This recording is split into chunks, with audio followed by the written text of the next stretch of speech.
এইবাৰ বাগৰুম্বাৰ পাখিৰে ইতিহাস ৰচিত সৰুসজাইত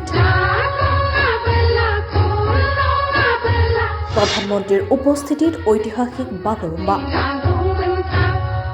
নেপালসহ 10,000ৰো অধিক শিল্পীৰ অংশগ্ৰহণ গুৱাহাটীৰ সৰুসজাইত 17 জানুৱাৰীৰ সৃষ্টি হ'ল অসমৰ সাংস্কৃতিক ইতিহাসৰ এক স্মৰণীয় অধ্যায়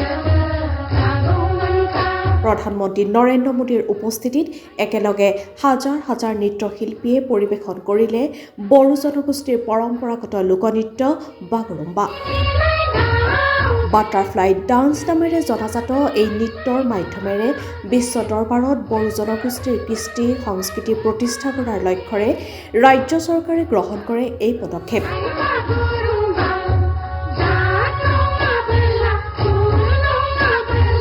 বিহু আৰু ঝুমুৰৰ পাছত এইবাৰ বাগৰুম্বাই বিশ্ব অভিলেখ গঢ়াৰ দিশে আগবাঢ়িছে এই ঐতিহাসিক অনুষ্ঠানত অসমৰ 23খন জিলাৰ লগতে বহিৰাজ্যৰ পৰা অহা শিল্পীৰ উপৰিও নেপালৰ পৰা অহা 24গৰাকী নৃত্যশিল্পীয়ে অংশগ্ৰহণ কৰে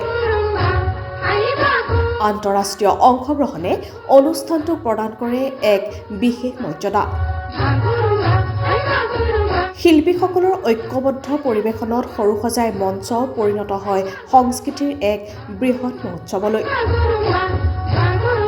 নেপালৰ পৰা অহা শিল্পীসকলে জনায়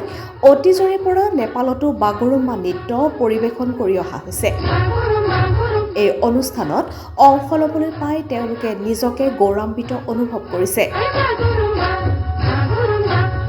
হাজাৰ হাজাৰ শিল্পীৰ সমন্বিত নৃত্যত প্ৰতিফলিত হয় বড়ো জনগোষ্ঠীৰ ঐতিহ্য প্ৰকৃতি প্ৰীতি তথা সামাজিক ঐক্য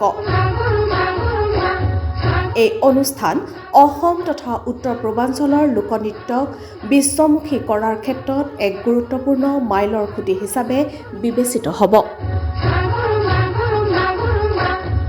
নিউজ ডেস্ক অসম সংবাদ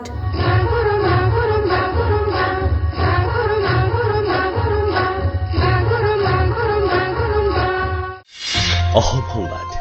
আপোনাৰ মঞ্চ আপোনাৰ কণ্ঠ